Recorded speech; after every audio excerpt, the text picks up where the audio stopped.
공천 양당, 거대 양당의 공천 얘기도 한번 시작해 보도록 하겠습니다. 먼저 어제부터 공천 예비 후보 면접에 들어간 민주당인데 장갈 기자, 이재명 대표도 이 총선 나가기 위한 면접을 봤어요. 그렇습니다. 당대표도 명찰 달고 공천 면접 봤습니다. 약 7분에서 10분간 면접이 진행이 됐고요. 자기소개 30초, 그리고 여기에다가 질문이 계속해서 이어지는 방식인데요. 네. 면접도 공관위원 15명이 후보 한 명 한 명 이렇게 보는 게 아니라요. 해당 지역구에 출마하는 후보들을 한꺼번에 놓고 다대다 방식으로 면접이 진행이 됩니다. 그렇군요. 어제만 해도 80명이 면접을 봤다고 합니다. 그렇다면 이 당대표인 이재명 후보에게 면접관들이 어떤 질문을 했을까요? 직접 들어보시죠.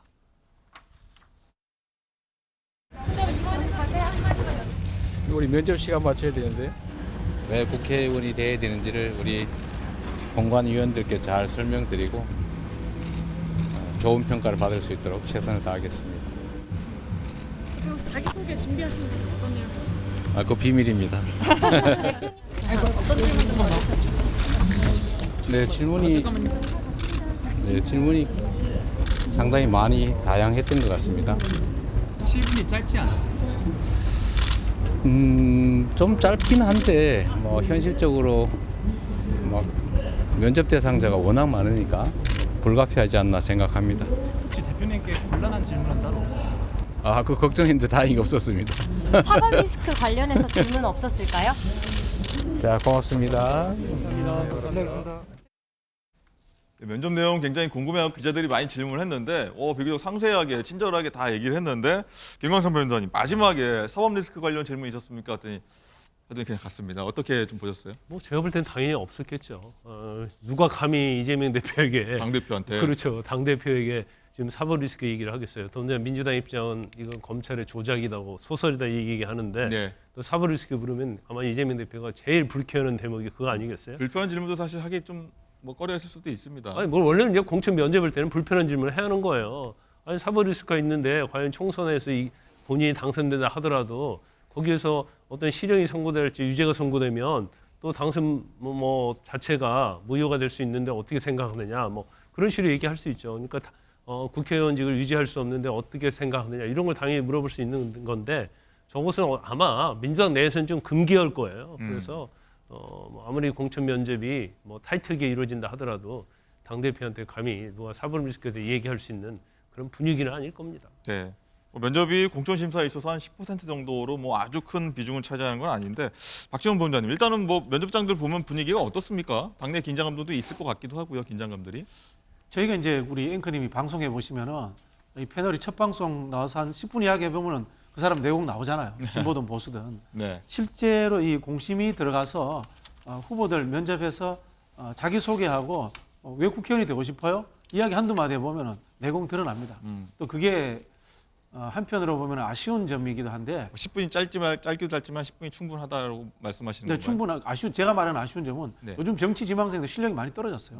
옛날하고 비교해가지고 우리 김광산 변호사님 같은 분도 옛날에 정치 하신다라거나 방송 처음 할 때 이런 분들을 하고 비교하면은 너무 많이 레벨이 떨어져. 이게 네. 감사합니다. 네네 그러다 보니까 오히려 심사하기 쉬울 거예요. 네. 그렇군요. 또 이런 가운데 또 임혁배 공관위원장이 현역 평가 하위 20%에 해당하는 의원들에게 직접 결과를 통보하고 있다 이런 보도가 나왔는데 민주당에서 그런 적 없다. 지금 당에서 난리가 났으니까 그런 적 없다라고 했는데 박지원 본부장님 이거 되게 좀 민감한 사안 아닙니까? 지금 현재 민주당은 저기 관련돼서 시행세칙이 어떻게 되어 있냐면요. 밀봉이 되어가지고 경선이 끝난 이후에 오픈하는 걸로 이렇게 아무도 돼 모른다 지금. 예, 그렇게 돼 있습니다. 근데 저는 그 제도가 문제가 있다고 봅니다. 평가라든가 점수를 국민들과 당원들, 지지자들이 알아야 되는 거 아닌가요, 사전에? 그리고 거기에 대해서 경선에서 또 어쨌든 심판을 하는 것이 적절하지 않은가요? 우리가 정부를 비판할 때도 정부의 성적표가 나오잖아요. 한 해 동안에 경제 지표라든가 또 민생 지표 이런 것들이 나오지 않습니까? 그런 것들을 갖고 사실은 우리가 평가를 해야 되는 거잖아요. 똑같이 정당에서도 국회의원들의 평가는 저는 100% 공개되어야 되고 그것은 사전에 공개되어 가지고 국민들과 당원들이 아는 상태에서 저는 심사와 경선이 이루어지는 것이 맞다. 그런 생각이 듭니다. 네, 알겠습니다. 민주당 얘기 좀 계속 하고 있는데 이재명 대표의 지역구인 인천 계양을 계속 얘기가 나오고 있는데 여기에 도전장을 내민 국민의힘 인사가 있습니다. 돌덩이 발언 이 하는 분, 우리가 다 아는 그분인데 양진 변호사님, 일단 어제 이 분이 공천 신청을 했다 하더라고요. 맞습니다. 원희룡 전 장관이 지난달 30일 어제죠. 민주당 이재명 대표의 지역구인 인천 계양 을의 국민의힘 총선 후보로 이 공천을 신청했습니다. 그러면서 이 이재명 대표를 겨냥한 발언들을 많이 쏟아냈는데요. 원희룡 전 장관은 이재명 대표가 검사를 사칭하고 또 허위사실 공표, 배임, 부정부패 혐의로 수사를 받고 있으면서도 성남시장, 경기도지사, 또 국회의원이라는 권력을 자기 욕망의 수단으로 삼았다라면서 지금도 이 대통령이라는 권력을 잡기 위해서 당대표와 또 국회를 도구로 삼고 있다라면서 강도 높은 이야기를 쏟아냈습니다. 네, 여야 대권 잠룡으로 불리지 않습니까? 이 대표와 원 전 장관 빅매치 정말 성사될지 많은 분들이 좀 지켜보고 있는데 관심이 있는 대상인 두 사람 표정 어떨지 저희가 화면으로 한번 담아봤습니다. 이재명 대표의 정치는 권력을 잡기 위한 도구일 뿐입니다. 검사 사칭하고 허위사실 공표, 배임, 부정부패 혐의로 수사를 받고 있으면서도 국회의원이라는 권력을 자신의 욕망의 수단으로 삼았습니다. 이재명의 정치가 원인입니다. 제가 그 고리를 끊어보겠습니다. 혹시 그 원희룡 장관도 이번에 그 개항을 출마하겠다고 선언했는데 승리 확신하실까요?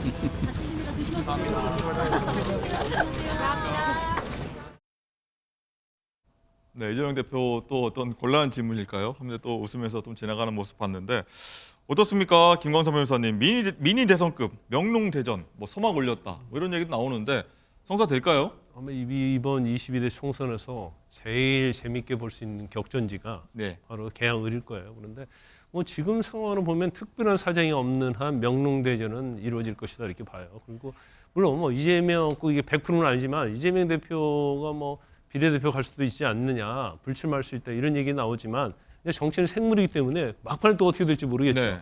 더구나 이재명 대표의 어떤 이제까지 정치 행보를 보면 뭐 선거제 또, 이슈도 있고요. 그렇죠. 또 뭐 그 전에 말바꾸도 많이 하고 그래서 이제 변수가 좀 있긴 있어요. 근데 아마 여기서 만약 명룡대전이 일어나지 않고 이재명 대표가 이 싸움을 피하게 된다고 한다면 그건 민주당이 엄청난 치명적일 거예요. 뭐 예를 들고 대권 도전하는 사람이 뭐 출마의 의미가 없다. 국회의원 한 번 더 하는 게 의미가 없다. 이런 식으로 뭐 불출마를 한다랄지. 이제 연동형 선거제가 이제 어떻게 되냐 아직 결정 안 됐지만 병립형으로 가서 비례대표로 간다고 한다면 그건 가장 앞에 칼을 들고 싸워야 할 장수가 결국 도망가는 것밖에 되지 않거든요. 그러니까 여기서 이제 혈투가 이루어질 수밖에 없다. 더군다나 이 계양을이 이재명 대표에게는 굉장히 민주당의 텃밭이 좋은 자리 아닙니까? 근데 이렇게 텃밭까지 버리면서 딴 데로 가는 건 아마 국민의 입장에서 보면 도대체 이해가 되지 않았기 때문에 뭐 제가 볼 때는 명롱 대전은 이루어질 것이다. 네. 여기에서 승리하는 자가 다음 대권에 있어서 엄청난 힘을 주게 될 것이라고 봅니다. 네, 그렇게 보시는군요. 또 원전 장관 입장에서는 뭐 정치 생명 걸었다, 뭐 이재명 대표 가는 거 뒤따라가서 끝까지 함께하겠다, 이렇게 승부수를 던진 거 보니까 한번 지켜봐야 할 것 같습니다. 자, 면접 뒷얘기 한번 계속 해볼게요. 어제 면접에서는요, 이 같은 이제 지역구에 출마하는 이제 개파간 그리고 경쟁자들 사이에서도 굉장히 신경전이 있었다고 하는데 장가 기자 어떻게 좀 소개 좀 해주시죠. 굉장히 재밌었다고 하더라고요. 네, 어제 면접장 안에서도 친명 그리고 비명의 신경전이 있었는데요. 예. 특히 하나의 예로 어제 서울 강북을 현역인 박용진 의원 그리고 여기에 도전장을 내민 정봉주 전 의원의 신경전이 있었습니다. 이 자리에서 면접관이 왜 강북을에 출마하려 하는가라는 질문이 나왔는데 이에 대해서 정봉주 의원이 여기에 민주당을 공격하는 의원이 있어서 간다. 보수 언론에게 칭찬을 받는 당의 정체성이 의심되는 사람이 있다. 이렇게 답을 했습니다. 네. 박용진 의원이 바로 옆에 앉아 있는데 박용진 의원을 향해서 정봉주 전 의원이 일격을 날린 거죠. 네. 그리고 면접이 다대다 방식이어서 박용진 의원은 정봉주 의원의 발언을 모두 다 들어야 했는데요. 박용진 의원의 이후에 취재진과 만나서 정봉주 의원이 자신을 공격했다라면서 저는 민주당을 사랑하는 사람이기 때문에 쓴소리도 마다하지 않는 거다라고 언급을 했고요. 또 면접 이후에 정봉주 의원이 자신에게 사과를 했다라고 언급을 했습니다. 오늘 제가 취재를 해보니까요. 네. 정봉주 의원은 공관위 면접 이거 비공개인데 면접 이후에 나와서 기자들에게 하나하나 다 언급을 하는 거 좀 적절치 않다. 이에 대해서 유감이다라는 언급을 하기도 했습니다. 부원장님, 일단은 이재명 대표도 뭐 관련해서 한번 질문 답한 걸 좀 보이는데 이게 뭐 그러면 안 된다는 얘기가 좀 뭐 일단은 모순되는 것 같기도 한데 어떻게 보십니까? 이 분위기 면접장에서 서로 간에 좀 신경전, 뭐 날선 어떤 발언들을 서로를 향해서도 하기도 합니까? 해야죠. 해야 되는데 이게 자제시키는 게 문제라고 보고요. 예. 그걸 터부시하는 풍토가 문제라고 봅니다. 민주주의가 토론하고 경쟁하는 거 아닌가요? 사실 각 당의 공천이라는 과정 자체가 경선하면서 토론하면 보장해주지 않고 있습니다. 지역에서 강북을해서 이 두 분이 붙는다면은 한 토론 3, 4회 정도 해야지만이 당원과 지지자들이 봤을 때 누가 더 올바른가, 누가 더 똑똑한가, 누가 더 정치를 잘 이끌어가는가 판단할 수 있는 거 아닙니까?